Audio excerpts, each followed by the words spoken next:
Manchester United ပြည်သက်များအားလုံးပဲမင်္ဂလာပါကျွန်တော်တို့ The Voice of United Channel နေပြန်လည်ကြိုဆိုပါရစေ။တော့မနေ့က AC Milan နဲ့ပွဲပြီးသွားတဲ့အချိန်မှာတော့တော်တော်များများကစိတ်ပြက်လက်ပြက်ဖြစ်သွားမယ်အနေထားမှာရှိပါတယ်ကျွန်တော်လည်းဒီ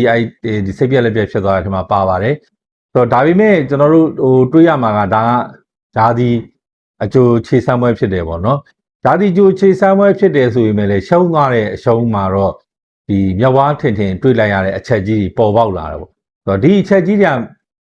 ကားရီကိုယ်တိုင်လည်းပြောထားတယ်ဒီကျွန်တော်တို့လူထက်ဝယ်ခြင်းနဲ့ငွေထက်ထုတ်ဖို့လိုတယ်ဆိုတော့ကားရီရဲ့အပြောနဲ့ထပ်တူလာကြတဲ့ပြဿနာပဲဖြစ်တယ်ဆိုတော့ Manchester United ကမနေ့ကကစားသွားတဲ့ပွဲမှာ AC Milan ရဲ့တိုက်စစ်ကိုဘလို့မှမထိန်းချုပ်နိုင်မဲနဲ့ဂိုးတွေတလိုင်းပေးလိုက်ရတဲ့ပြဿနာနဲ့ကြုံတွေ့ခဲ့ရတာပေါ့နော် AC Milan တိုက်စစ်ဆင်တဲ့အချိန်မှာ Manchester United မှာကွင်းလေကနေဖြတ်မဲ့အဖြတ်ကစားသမားကဘယ်နာရှာလို့ရှာမှန်းမသိတဲ့အခြေအနေဖြစ်သွားတယ်။နောက်ပြီးကြတော့ United ရဲ့နောက်ခံလူဘယ်နောက်ခံလူ Luke Shaw ရဲ့နေရာကနေပြီးတော့ AC Milan ကအကြိမ်ထိုးဖောက်ပြီးတိုက်စစ်ဆင်ပြီးကစားသွားတယ်။အဲ့ဒီနေရာနေပဲဂိုးတွေရအောင်ဖန်တီးပြီးတော့ပုံဖော်သွားတာဖြစ်တယ်။ဒီမှာကျွန်တော်တို့တောက်လျှောက်ပြောနေခဲ့တဲ့ဘယ်နောက်ခံလူနေရာအတွက်ရေရှည်ကစားနိုင်မဲ့ကစားသမားမျိုးအစားထိုးဖို့လိုအပ်တယ်ဆိုတဲ့စကားကဒီမှာလာပြီးတော့ပေါ်ပေါက်တာဖြစ်ပါတယ်။ဆိုတော့ Manchester United ကဒီဘယ်နောက်ခံလူနေရာအတွက် Newcastle က Luis Hall ကိုတခြားလုံးလိုက်နေတဲ့အချိန်မှာ Newcastle ကမရောင်းဘူးလို့သူတို့ဘက်ကတရားဝင်ညင်းလာတော့မှဒီမရနိုင်တဲ့ကစားသမားမျိုးမျှော်နေတဲ့ပုံစံမျိုးဖြစ်တယ်။ကွင်းလေနေရာအတွက်လေChouamani ကိုရမလားကာမာဗင်ဂါကိုရမလားဆို Real Madrid စီကနေပြီးမျှော်နေတယ်။ Chouamani လည်းရောက်မလာဘူးကာမာဗင်ဂါလည်းရောက်မလာတကယ် United ရဲ့ကွင်းလေနေရာနံပါတ်6နေရာအတွက်ကစားချင်ပါတယ်လို့ပြောနေတဲ့ဘာလီဘာတို့မာနူကိုနီတို့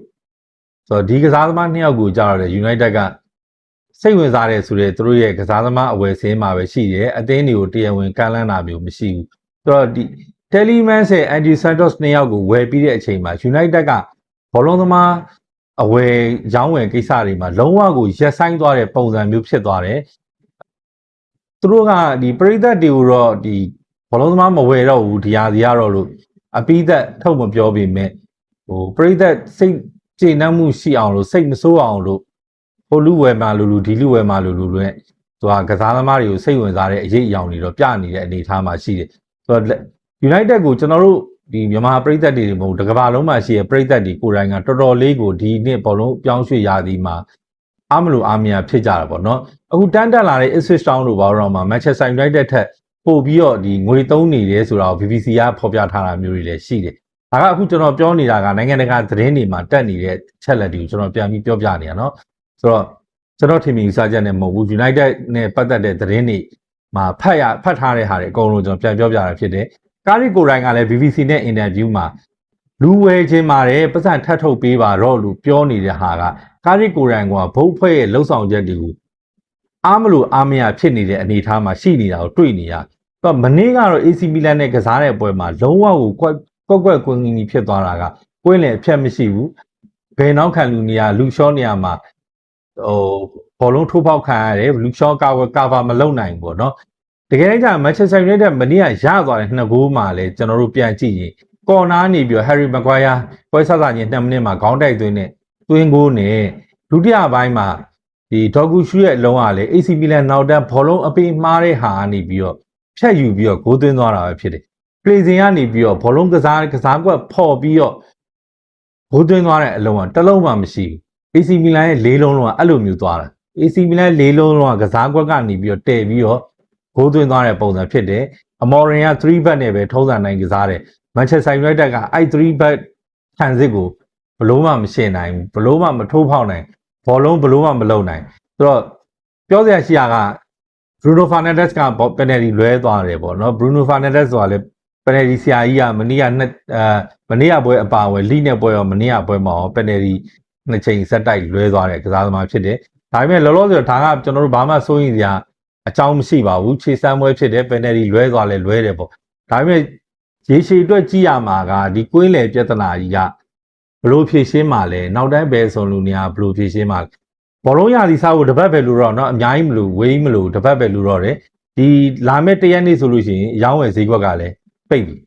ဆိုတော့ဒီလူခြေစွမ်းနဲ့ကျွန်တော်တို့က Premier League ကြီးကိုရေရှည်ကစားမှာလားဟာလားဘောလုံးသမားတယောက်ကကျွန်တော်အသင်းကစားသမားတယောက်ကတယောက်ကို2နေရာကစားနိုင်တယ်ဆိုအောင်တော့သူ့ရဲ့ main major မှာမဟုတ်လေသူဥမာဗျာမိုင်းနူးကိုအဖြတ်တီးတန့်ကစားဆိုမိုင်းနူးရဲ့ main major မဟုတ်ဘူးမိုင်းနူးက attacking အားတန်တဲ့ midfielder တယောက်ဖြစ်တယ်ပွင့်လည်ကစားသမားတယောက်ဖြစ်တယ် Telemans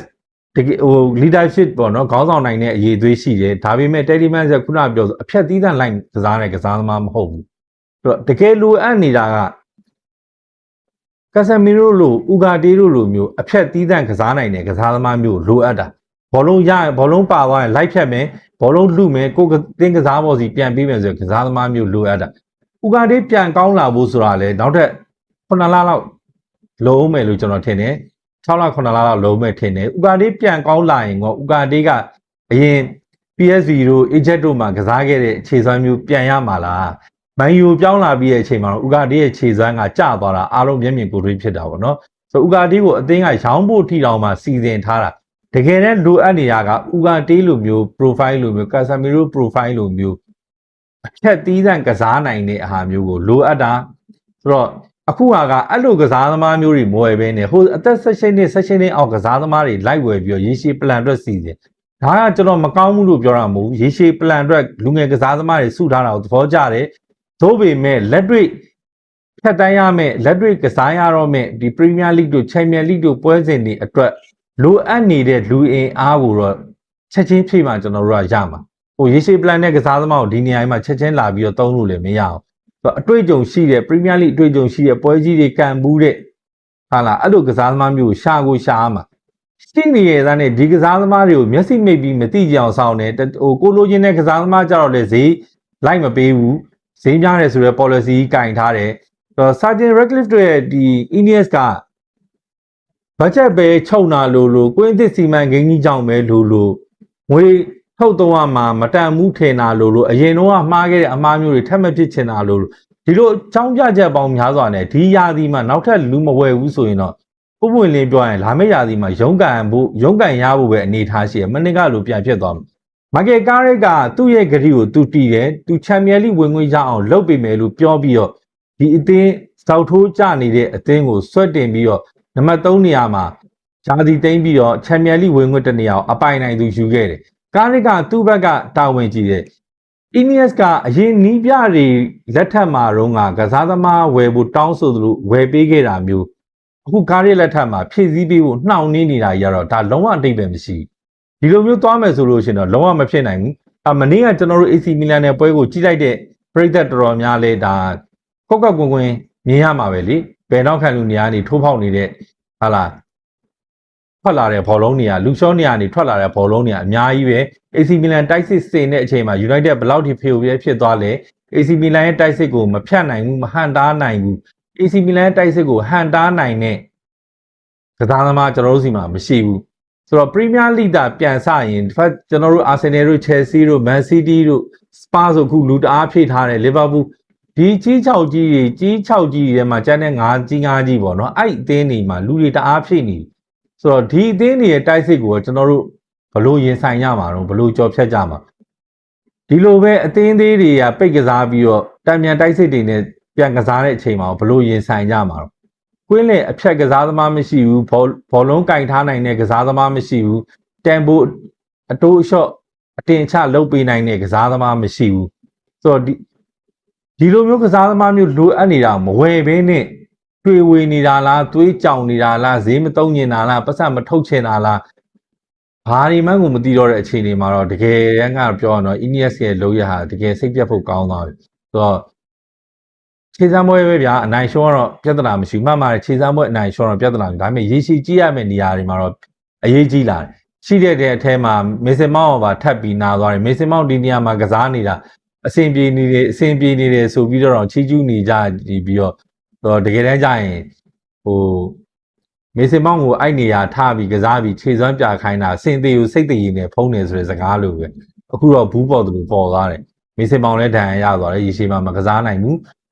အသင်းအတွက်လိုအပ်နေတဲ့လူလည်းမဝယ်နိုင်ဘူးဆိုလို့ဒီပြဿနာကြီးကဘလို့မှဖြေရှင်းလို့ရမယ်ပြဿနာမဟုတ်ဘူးလာမယ့်ရာသီမှာရုန်းကန်ရမယ်လို့ကျွန်တော်တို့မြင်တယ်ဒါကကျွန်တော် Manchester United နဲ့ AC Milan တို့ရဲ့ ပွဲအပြီးမှာခံစားရတဲ့ခံစားချက်အတွေးတစ်ခုပဲဖြစ်ပါတယ် United ပရိသတ်တွေကရောဘယ်လိုမြင်ကြလဲပေါ့နော်ဆိုတော့တေချာတာကတော့ကွင်းလေကစားသမားမဝယ်သေးရွေးရတော့ဘလို့မှအဆင်ပြေမှာမဟုတ်ဘူးနောက်ရာသီမှာရုန်းကန်လိမ့်မယ်လို့ထင်ပါတယ်အားလုံးကျေးဇူးတင်ပါတယ်ကျွန်တော်မင်းမင်းလက်ပါခင်ဗျာ